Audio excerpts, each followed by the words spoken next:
Welcome back, guys. It's Pro Bear again. As promised, I'm gonna bring you guys a video every Monday. So today we're gonna be doing something a little different. I got Modern for you guys. I know most of you guys have probably heard about the Modern Masters coming out next June or July, I believe. It's gonna be like a 240 card set with a lot of modern cards, like the reprinting Tarmogoyf and stuff. So hopefully it'll entice people to get into the format a little more and be a little more accessible when it comes to prices and things. So I thought it'd be okay to show you guys a deck. I mean, already the deck is actually relatively cheap except for the Mutavaults and the Vanillion Clicks, but I think they're going to get reprinted, and if they do, then the deck's going to become fairly cheap. But let's get started. So today I have, let's see if I get this. I have Faeries. As you guys can see, it's just mono blue.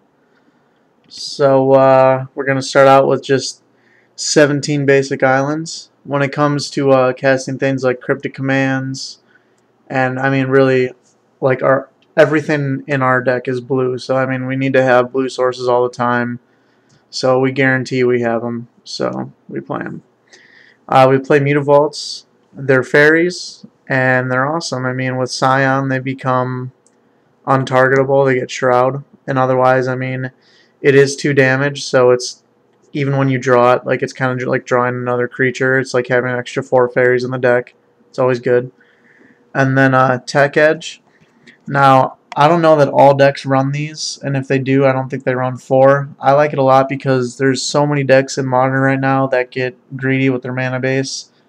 Even like taking out Jun's Manland, or maybe their only black source, their only red source, is a complete disrupt. We also package that in with 4 Spreading Seas that we have in the main. I know not many decks are running this right now. I don't see a reason why not to. It's a great card. It's a cantrip, and it can. I mean, it can basically turn off an entire land. It can be like another Tech Edge for 2 mana, and you don't have to spend your own Tech Edge to do it. If they're playing Jund and they go turn 1 Overgrown Tomb, turn 2 Mountain, and then you Spreading Seas their Overgrown Tomb, they have 1 color of the 3 they need, and they need at least probably 2 of all 3 of their colors to play multiple spells a turn. I feel like it's a great card right now. It's a monster against Tron. Affinity, it can do work. We're probably going to sideboard it out against Affinity, but I mean, I feel like it has viable uses in almost every matchup, just like Tech Edge. So then we'll get to the, oh, I'm sorry. The total land count is 25. It's 17, 4, and 4. We'll get to our Disrupt package, counter package. We're fairies, so obviously all of our creatures pretty much have flash, which means we are not going to be doing anything on our turn ever. So we usually keep up counter magic instead. We have spell snares with Dark Confidants and Tarmogoyfs and all those other sweet 2-drops running around. We can't let those resolve. Spell Pierce, I have it as a 4-of because I really like it. I feel like it always has uses, and you know, near the end of the game, people don't really play around it. You can just kind of get people. The backbone of any blue deck, Cryptic Command. This card is a monster. It's probably one of the main reasons to play the deck in the first place because it's so good. Obviously, the 4 different options aren't on here, but if you don't know the card, you can bounce a permanent, draw a card, counter a spell, or tap all creatures target player controls. Or I think it's all opponents. One of those 2. I don't know the exact Oracle text, but it's a really great card. It's always useful. And 4 Mana Leaks, one of my favorite counter spells. And it's hard to play around it unless you're in the end of the game. And even if you are, a lot of modern decks don't run heavy mana bases. So yeah. Oh, I'm sorry, I forgot to mention. Also, with Scapeshift coming back, these 2 are going to be vital in shutting off red sources for Scapeshift. So keep that in mind. And then we have a 1-of Shackles in the main. A lot of decks run more. I don't particularly like that. I don't really think you want to pay 3 on your turn usually, unless it's really at the end of the game. And even if it is, typically you just don't. You just don't want to, and it's not even that useful because you're countering everything anyway. So like, I could see maybe 2, but I just have 1, so I run 1, and I think it's fine there.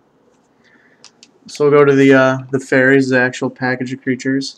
We have 4 spell starter sprites, which are uh, effectively another counter, depending on how many fairies we play. Uh, it's a good card.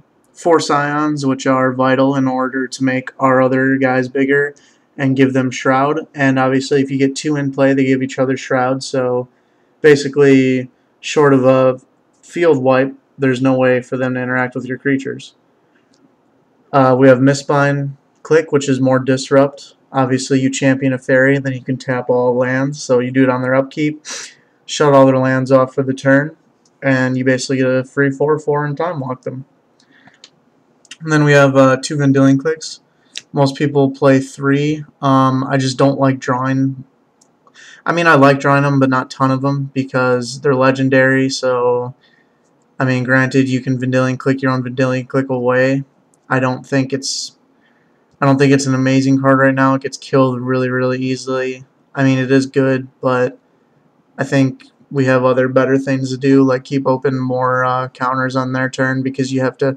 For this to be super effective, you want to do it on their upkeep after their draw, and if you do that, then it's not going to be. You're not going to be able to hold up as many counter spells as you'd like to. So that is a 60. We'll move on to the sideboard. We start with 1 Dispel. I'm sorry, I forgot to mention the sideboard is highly untested. So, I don't really have a reason why I sideboard these. Like, I thought about it, and this can be good against multiple matchups, just as another counter. Into the Royals are good against Splinter Twin when it was big, and obviously Into the Royal is effective against many decks, Pyromancer's Ascension, all kinds of things like that. Ratchet Bomb, I just figured Affinity. You're going to need something that can kill a lot of creatures really fast.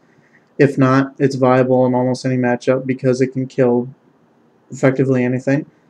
Dismember, Restoration Angels are getting big, and we need ways to kill it. And if it resolves against us, short of a Videlic Shackles, we don't really have a way to deal with it besides Mistbind clicking for blocks. We have 3 Threads of Disloyalty. We'll bring it again against things like Jund. We can take their Tarmogoyfs, their Dark Confidants.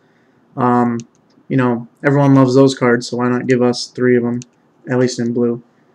And there's not many ways to kill enchantments, especially not in Jund, so that's always good. We have Steel Sabotages. Birthing Pod is big for a while. Affinity, Swords, really in any sideboard. It's just got its uses everywhere, and if you play against an artifact deck, you're going to have answers for it.